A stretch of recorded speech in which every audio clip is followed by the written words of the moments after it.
In a world that moves fast and forgets easy, veterans, after they take off their uniforms, coaches, shaping tomorrow's leaders today, volunteers, choosing service over self, everyone has a story, and most of them exist because they kept trying.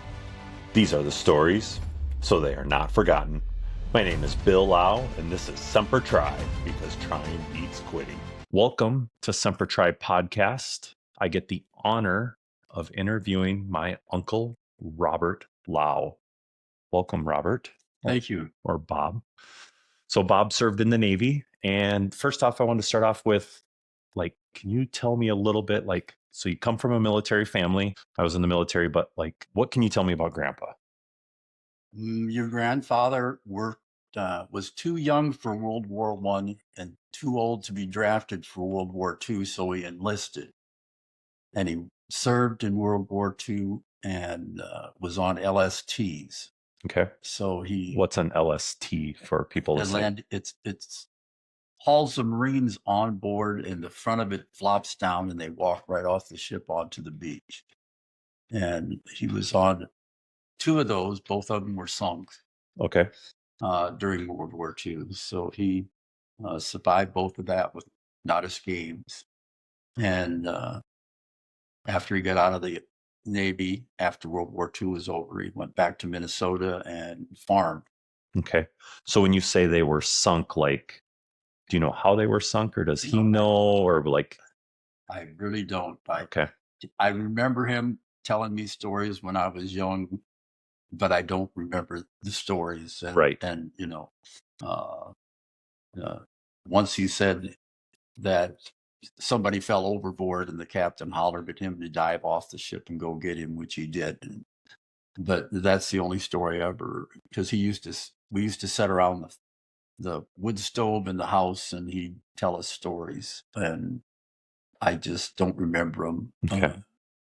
I know Grandpa passed away when I was quite young or whatever, and I don't remember the stories, but I remember the rumors of the stories of, he was on two ships that got sunk during World War II or whatever and survived both. I mean, yeah, I've got a picture of one of the ships. I think I've got it with all the passing and everything. And my wife passed and she put everything away. So I don't know where she's put it, but I'm sure it's around my house someplace. So do you know, did he serve in the Pacific Theater or the European Theater during World War II? European. Okay. European Theater. So those were some of those, not saying his, but those were some of the ships that they used for the D-Day landing and stuff like that, probably. Correct. Yeah. Okay. So, and then how old were you when you decided to join the Navy? 17. 17. I joined the Navy when I was 17 years old and 1 month.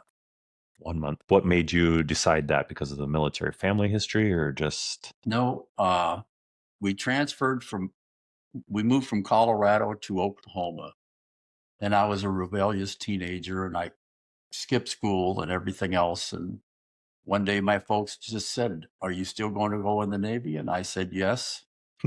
They took me to the recruiter, and a month later I was in San Diego in boot camp. So you went at 17 years old? At 17 years old, okay. Yes. So were you done with high school at this time? No, or? I quit my senior year, and I had probably never graduated because of the running around and acting up that I was doing. So when I got my first permanent duty station in the Navy, I got my GED. Oh, nice. So it wasn't a judge telling you had to go to the military. No, it was your parents. No, it was my parents, because I was always telling them, I'm going to the Navy. I don't care. So they finally pulled the card out of their pocket and said, here, either you go in the Navy or settle down and do something. And I went in the Navy. I was stubborn enough. So boot camp was in San Diego. San Diego. Okay. Was that they don't have boot camp down there anymore, I don't think. No, they don't have boot camp down there anymore. When I was there in the 80s, we went over there for some classes off my ship, and the boot camp was gone. The buildings and stuff are still there. But I just walked across the grinder and went to RMA school right in San Diego too. Oh, okay. So what was your MOS when? I was a radioman. Radioman. Explain to us what that means. send and receive messages. We copied Morse code. Later years, they got into teletypes, and we sent and received messages, and we encrypted and decrypted messages. Anything the ship needed to send out or receive, we dealt with and took them to whoever they belonged to. Whoever, if it was for the engineering department, the captain seen everything naturally, but if it was for the engineering department, the engineering officer would get it. If it was for the supply department, they'd get it. And if it was ship movement, everybody got it to know where we were going and what we were doing. So what ships did you get to serve on, or which one? And when I was in the 60s, I went in the Navy in 64, and I went to Keflavik, Iceland for a year. And then I went to Mayport, Florida, and served on the USS Kenneth D. Bailey. It was a DDR, and we went on a med cruise over to Spain and Sicily and Greece and stuff like that during Vietnam, but naturally that's a long ways from Vietnam. And then we came back and went in the shipyards in Charleston, South Carolina for 7 months. To like overhaul or Yeah, refit, or they overhauled it, and the ship started out as a destroyer. It was commissioned right after World War II, and in 1952 they refitted it and made it and put radar on it, and it became a radar picket ship. So it changed from DD 713 to a DDR 713. okay. So I was on it for 2 years. Ended up going back to South Dakota when I got discharged. Okay. So you were in the Navy for 14 years? I was in the active duty Navy for 12 years and active reserves for 8. Okay. So that you did 2 years on that ship. Did you go to Vietnam no, at any time, or? I was stationed in Florida, and just as I was getting out, they were starting to send ships from the East Coast to Vietnam. Okay. But a couple of us on the Bailey volunteered to go to Vietnam, but they wanted us to extend our service because we were under a year, and we wouldn't do it. Okay. We were young and foolish and didn't. Because you got in 64, so about your 20 years would have been 84. So you would have saw the whole Vietnam time. So pretty crazy. You never got. Yeah, no, I never. Okay. And then also you got to go to Alaska, I heard, or? When I went back in the Navy in 1982, they sent me to the Juno, which is an LPD, a landing platform, and it's another Marine carrying boat. There was 1,200 sailors on it. Excuse me, there was 1,200 Marines on it and 400 sailors when we were fully loaded. And we went over to Korea and in that area and to the Philippines. And when I got back from that cruise, I ended up going to Adak, Alaska, to the security group up there as a radioman. Okay. And I worked at the transmitter site for low-level communications for submarines. Oh. So do you still remember Morse code and all that stuff? No, that was one thing. As quick as I didn't have to use it anymore, I forgot it. I hated that stuff. Like some people, some of my friends that were radiomen know it today. But I can repeat a little of it. But okay. So communications like you see in the movies, and don't know, movies aren't always true, but where they flash the light at each other for communications, is that you guys? No, that wasn't me. Those are signalmen. Okay. They would be on the bridge and they'd have their lights out on the bridge. They were in the same division as I was in, but did totally different work. Okay. And the navigators that figured out where we were in our division, but they were in a different place on the ship. Okay. We were operations. Gotcha. So how many, if you were to think back about it, how many months at sea did you probably serve? in your career? In my career, probably year and a half is all. Oh, really? Yeah, because I was in Adak, Alaska for 2 years. I was in Keflavik, Iceland for a year. And the last 8 years I was in, two of them was in Alaska, two of them was in Bangor, Washington. And I went down and commissioned the USS Ingraham for a year before I was medically discharged. And that was down in San Diego then? That was in Long Beach. Long Beach. Okay. Because I remember being a little kid and riding with my dad and grandma, I believe, down and That's when visiting. you came down when I got back from Westpac. Okay. Yeah. And did Grandpa get to fly out to Hawaii and Yes. ride back on the ship with you? Yes, they called it a dependence cruise. And when we came back, we stopped in Hawaii. My dad flew into Hawaii. We picked him up at the airport, and then he had a week on the ship to come back to San Diego. And I think he knew more about the ship when we got back than I ever did. He really enjoyed that. Nice.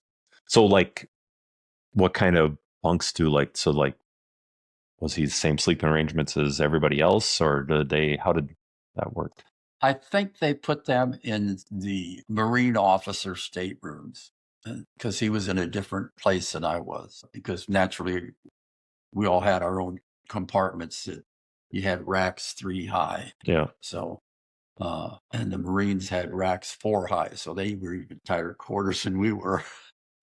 But Dad ended up, I think, sharing a stateroom with some other dependent. Okay. So was that when we drove down to California then? Was when he picked up Grandpa? Correct. Yeah, I don't remember. I couldn't have been very old. Yeah, I remember driving through that was probably in the Grand Canyon area. 83. Okay, so I'd have been 4. Yeah. I don't, like I said, I don't remember. And the one thing I do remember about being down there was, I remember Aunt Judy had this big glass pitcher, and she either made lemonade or tea in it, and it was sitting on the counter. And I remember knocking it off the counter, running around playing, and just shattering and glass everywhere. Yeah. So I remember 2 things about that. I think I remember like the boat coming in, so maybe 3 things. But I remember being in the car and it being hotter than hot, kind of going through Grand Canyon area, that pitcher breaking, and then maybe the boat coming in or whatever. Right. So, yeah, but because you guys were all on the pier when the boat came in. Yeah, that's pretty impressive for 4. Yeah. So, yeah, I know that was a better experience for my dad than me. I bet. I wish I would have been able to remember more stories about that at that time. So yeah, he enjoyed that a lot. So tell me something. I mean, you've told me stories for the past how many years of just little things about being in Alaska, being on the boat. There's got to be. Oh, yeah, there is so much, but like in Alaska, we worked in conditions where they called them whiteouts. The snow would be, and then the wind would be blowing so hard, the snow would be going sideways and you couldn't see nothing. It was just whiteouts. And up there, they had tunnels between buildings underneath that you could get from one building to the next. Except we lived in housing, which there was no tunnels. So you'd have to try to get to work wherever it was. The transmitter site that I worked at was about 3 miles from where I lived, up a hill. And the NSGA, the main office and where most of the people worked, was like 7 or 8 miles out on a dirt road. So when it stormed, and if it stormed for a long time, people were pretty well stuck wherever they were at. They couldn't leave. So Natick, Alaska, where's that? It's out on the Aleutian String. Okay. Yeah. Those are those islands that swoop down. Yep. Right. Okay. And Keflavik, Iceland was similar weather conditions. So was that a U.S. Navy base in Iceland? Yes. Okay. Yeah, it was at Reykjavik. And you drove on the opposite side of the road as we do in America. You had to go to school, so they'd let you drive because you'd have to drive. They had a duty driver that went from the barracks to where we the communication station. So you'd have to drive, and they would have whiteouts there too. That and we used to have posts with ropes on them, so you could feel your way from one place to the other up there. Because you couldn't see, and I suppose everything's white. Okay. Yeah. So, but that didn't happen very often. I mean, we're talking 2-3 times a year, maybe. And then once it quit snowing, the snow would be gone because you're right on the ocean on both of them. So the snow would just disappear very quickly. So if someone were asking right now, obviously a lot of people don't know about the Navy or whatever, what would you say being on the boat, what was your daily life like? Like, obviously this is probably, you don't get like a day off like a normal person. You don't get your weekends off. It's 7 days. Is this 12 on, 12 off? Is it 16 on, 8 off? Or what's a normal day? Yeah, it depended on the ship you were on and how many radiomen was on it. Sometimes you've had three duty sections where you'd work days, eves, and then mids. So you'd have 8 on, 16 off. And then some ships like the Juno, we used to work 12-12, 6 in the morning till 6 at night. And you'd have 2 different crews. So you'd rotate through that. But yeah, you work 7 days a week. Sometimes I would get out of my rack, go up to the chow hall, have breakfast, go up to the radio, which was on the 01 level. Never saw daylight.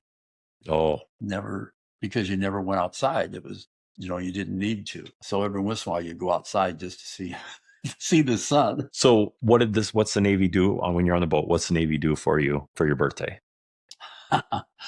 When we were coming back from the Philippines, and you cross the international date line. So going, you lose a day. Coming back, you gain a day.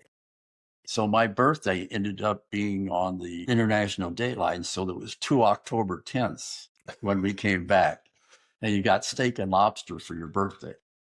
So I got steak and lobster the first day, and the second day they refused to give it to me. I can't understand. Still your birthday? Yeah, it was still my birthday. I couldn't understand. You couldn't go to a different cook and be like, did they check your name off of a list? Or yeah, and I don't know if they did that on every ship, but on the Juno, they gave you steak and lobster for your birthday. So like they just have it. How do you have just lobster? Like, it must have been frozen or something. Yeah, I have no idea. Like they just catch it. Oh, there's one. Got somebody has a birthday. Yeah. When I was in the Navy in the 60s, we had guys, when we were out at sea, would have fishing poles off the fantail trying to catch fish. So on their off time. So yeah, on your off time, what did you do then for those 12 hours? Well, most of the time they'd show a movie in the evenings and sleep. That's about all you could do, There was nothing on these small boats back then. I'm told the newer boats, because I've been out of the Navy for a long time, 35 years now. I got out in March of 1990 the last time. And I'm told now they've got all kinds of recreational things, My son-in-law, David, was on submarines, and they had all kinds of things for them to do, which when we were there, no. They'd show a movie. That was it. So if you work nights, you didn't get to see the movie then? You didn't get to see the movie. No, they, if you worked the eve shift, no, you didn't get to see the movie. But, you just kept busy. You had something to do or something, Right. So if there's people listening, younger kids, obviously, what would be your words of recommendation to them about if they're thinking about joining any branches of the military? Do you recommend it to like your grandkids? I mean, obviously you don't want to push anybody into it, but if a grandkid were to come to you and ask, or if a kid getting ready to graduate high school were to ask you, what would be your recommendation? Oh, my recommendation would be that they have to realize that it's a commitment. It's not something you can quit, if you don't like it. If you don't like it, you still have to be there. It's not as tough nowadays as it was when I first went in. They hit you up beside the head and did everything else back when I went in. And nowadays that's totally taboo. I'm sure when you went in, they were a lot stricter than what they are today. Right. But I would, I try not to tell anybody what to do in their lives. I tell them this is what you have to expect. And, it's, if you stay for 20, you're going to get a retirement. There's good benefits while you're in. You get a month's leave every year. Where a lot of jobs, you don't have that. And the pay nowadays is a lot better than when I went in. I think I got $96 a month when I went in the first time. So in the 60s, yeah. Yeah. Be interested to do the calculations what that equivalence is Today. to today. But yeah, I still don't think for your basic enlisted people that it's all that great of pay today. No, I don't think it's fantastic. Not for what they do, not signing on that dotted line. Right. But they get room and board, and, there's a lot of things you have to factor into that. They get health care, dental care, there's a lot of benefits. But like I said, it's not for everybody. And then I would think even if you're not going to do the 20, I think even that 4 or 6 year enlistment, that's a great stepping stone too. I think out of high school if you don't want to go to college. Right. And if you do go to college and then you take the stepping stone of going in the military and being an officer, I mean, it helped me a lot the first 4 years I was in it. It made me grow up and take responsibility for stuff. I was a different person than I was when I went in. So not more responsible and stuff like that. So just a little bit of a different subject then, and I know nothing about this, and I'm wondering if you know more about it. With my biological dad dying when I was 14 or whatever, I know he served in the Army. Yeah. So coming from a family of Lowes that were all in the Navy, and so then he joins the Army, and he was younger than you, right? He was a year and a half younger than I was. Okay. So what do you know of his service, or what can you tell me that I may already know but might not know? I mean, yeah, he when I got out of the Navy, I think, and back then you had the draft, and I think the draft was getting pretty close to his number, so he volunteered for the draft for 2 years. And he went in and he got into construction. He drove big earth movers and stuff in the Army. And he went to Vietnam and built roads and airstrips. And one of the earth movers he was on ran over a landmine and blew the whole wheel off and messed up his hearing. But he spent 2 years. He spent his last 6 months or whatever it was in California, I think at Ford. Yeah. So he was over in Vietnam or whatever. Yeah, he was in Vietnam for a year. Okay. Yeah. That's kind of what I heard, that he had maintain or something, earth move or whatever, and he had hit a landmine or something like that. And so didn't he have and this could have been from a different accident in life too or whatever, but didn't he get like a metal plate in his head or whatever? He had a plate. Was that from Vietnam? No, that wasn't from Vietnam. Okay. He was driving truck for my older brother, and turned it over, and a piece of the metal from the dash went through his head. Okay. And so he had a plate in his head, but that wasn't from the military. Okay. That was from an accident. Okay. And I guess I'd never asked that question before, but I assumed that was from that accident or whatever during Vietnam. But I knew he had a plate in his head or whatever. And no, the accident in Vietnam affected his hearing, but no, it wasn't the plate. The plate was from a truck accident after he got out. And then that's obviously, I think, what took him when I was 14 or whatever is to another truck accident. And didn't he hit that plate on the beam of the vehicle? They suggested, and he was in a pickup. It rolled over and the plate went through his head or through his brain. So he was brain dead when he was in the hospital. Okay. So that's what took him. So I know, obviously I didn't follow in the footsteps of the Navy or the Army, joining the Marines. So I wanted to make sure I did something different too or whatever. And over the years, I've caught a lot of flack from you about that with the jokes and stuff. With the jokes, yeah. No, I know. And it's all been in good humor or it's whatever. all in good humor. I think that anybody that serves, I don't care what branch of service they were in or anything else. But if you can't make fun of the other services, what's the point? That's right. If you can't make fun of the other services, and but I have just much respect for any branch of the service. I've had good friends in the Marine Corps. I've had good friends in the Army, Air Force. So, yeah, I don't.